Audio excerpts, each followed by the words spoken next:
Hi, my name's Chaplain Jeff Hawkins, the Garrison Chaplain here at U.S. Army Garrison Yongsan, and thanks for being a part of this online training tool to help you get what you want here with our religious support activities and the ministries of the Religious Support Office at Yongsan.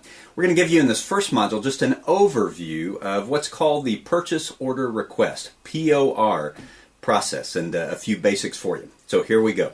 First of all, what's a POR? A POR is a Purchase Order Request. It's a request that you must make from the CTOF, Chaplain Tithes and Offerings Fund, the fund office that takes all the offerings and tithes that people give as their act of worship. They manage all funds and must do so according to the regulation and according to certain guidelines.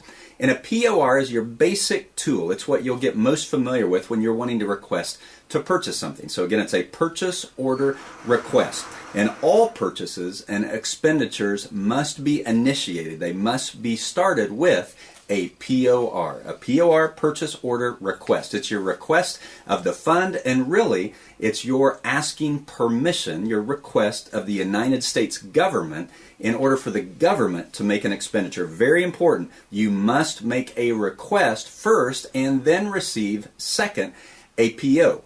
POR, purchase order request. A PO is what you get back that is an approval. It's the government's approval of your request so that you may only then go initiate that purchase via whatever transaction type that we'll explain in detail later. So POR, request, a PO, purchase order, is your approval. And you must, again, initiate a request. Then you pick up your PO approval, and the time that you do that is on Fridays from 12 to 1700 at the funds office.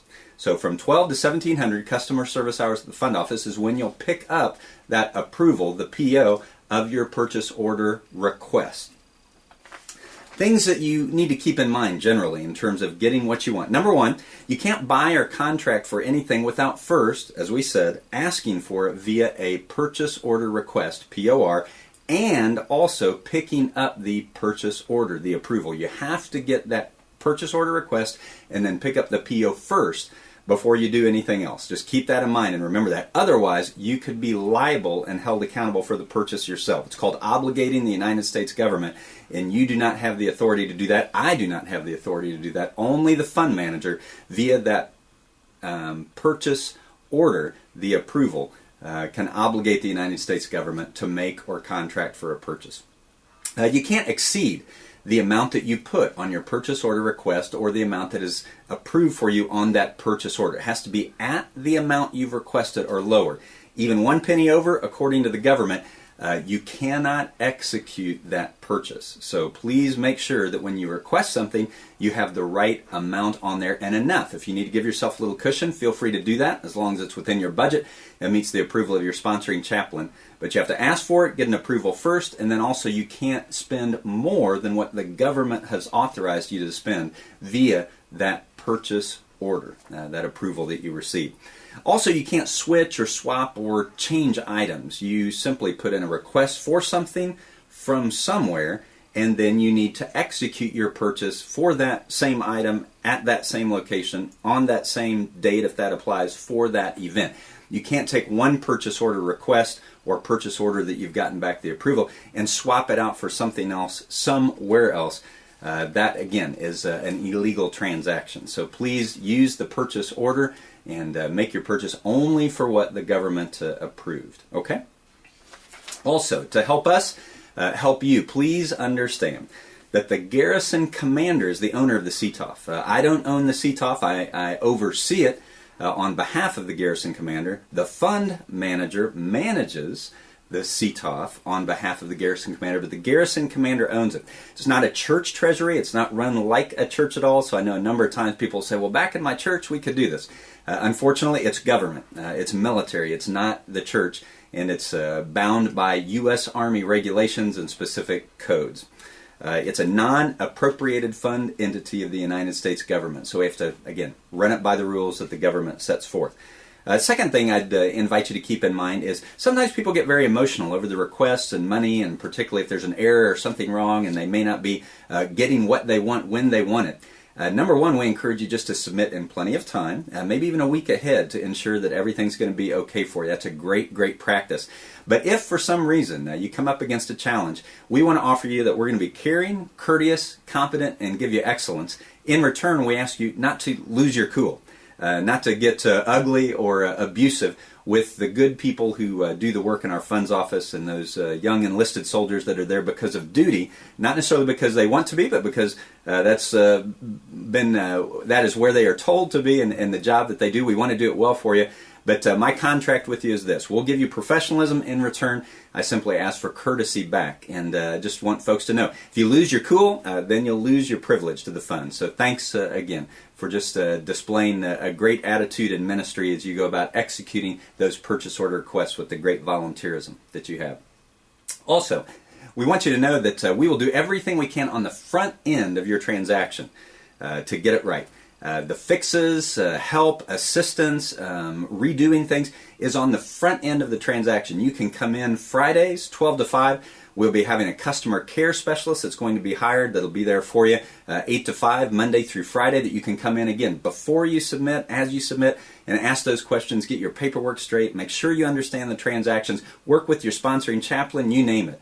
But those three avenues, working with your sponsoring chaplain, coming in on Fridays, 12 to 1700, and just having them proof or preview, ask any questions that you need to of the staff during those customer service hours, or even using our customer care specialist as they are hired and brought on at South Post Chapel. Any of those three avenues, the fix, we will do whatever we can on the front end of your submission.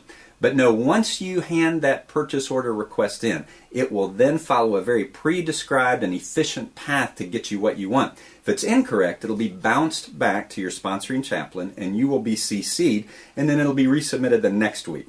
So that's why I mentioned, if you'd like to be real safe, just make sure you submit things at least 3 weeks out from your event, and you can be assured that pretty much all the glitches, if there are any, will be worked out ahead of time.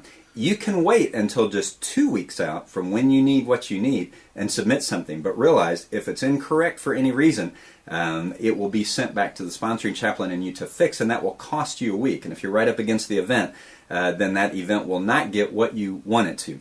We will fix things on the front end, but due to being the Army's largest CTOF, most complex CTOF, most active CTOF, we don't have the opportunity to engage in fixes after things are submitted. We want to give you all the care and courtesy we can on the front end to fix things on the front end. So one more time, again, the fix is on the front end, not on the back end. So thank you for being aware of that as we serve you. So here's the basic POR cycle that we'll review, and this will close out our overview module. You have an idea for a purchase, and you fill out a purchase order request, POR. Then you submit that to a sponsoring chaplain. Every POR has to have a signature from a sponsoring chaplain. The Army requires that of us. Then, no later than Monday, you can do it earlier, but no later than Monday at 16:30, you can drop off that POR and you log it into the drop off POR logbook. And we make sure then that you have submitted it. We can track it from that point. At that point, it'll go through a very efficient process where it's QC'd, just to make sure basically everything is there that we need in order to get what you want. It's kind of QC'd, quality control. If it's correct, it'll continue the process. If it's not correct, like we mentioned, it'll simply be bounced back to the sponsoring chaplain. You'll be CC'd so that you're aware also, and you can go about making any corrections that you need to so that we can get you what you want. But it will not be processed that same week. It will be resubmitted whenever you want, but it won't be looked at again until the next Monday, 16:30, when we look at that week's purchase order request. So then, once your correct purchase order request is in, no later than Monday, 16:30, on Friday, from 12 to 1700, you'll come in and pick up the PO, the approval that we talked about. And at that point, then, you'll log it out, and you're good to go ahead and execute whatever type of purchase, like the ones we'll talk about. Only then, after you've received that PO, the purchase order, the approval, are you able to go out and execute the transaction. Just one final warning. Should you execute a transaction before requesting it or before getting in hand on Friday, 12 to 1700, that purchase order, you will be held liable for the cost of that purchase yourself. The government cannot and will not be held liable for that. It's simply something we can't do because that would put our commander in jeopardy and doing an inappropriate and even what some would consider to be an illegal transaction. So make sure you get those approvals. Then, of course, to wrap up the process, you just complete the purchase and submit any receipts should your type of transaction require that. So in by Monday, 1630, you pick it up on Fridays, 12 to 1700, then you execute the type of purchase like the ones we'll describe in detail. So, a POR, purchase order request, you drop off, and if it's in by Monday, 1630 at South Post Chapel, you'll get it back by that Friday. If it's late, it will simply roll to the next Monday, 1630, when they gather all the PORs headed into that week to look at. So POR, you drop off.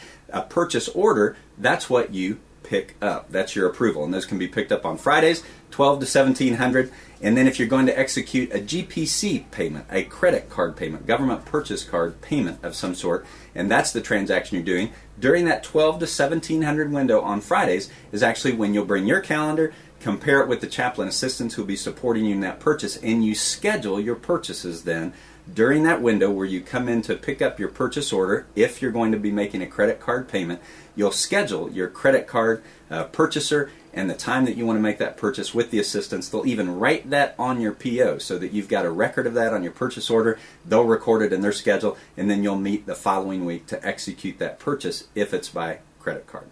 So I hope that's clear in terms of just a quick overview on the general process of purchase order requests and purchase orders and the basic POR cycle here at the CTOF. Now let's dive in and look at the purchase order request packet in each of the individual transactions one by one so that we can answer your questions and make sure you're clear there.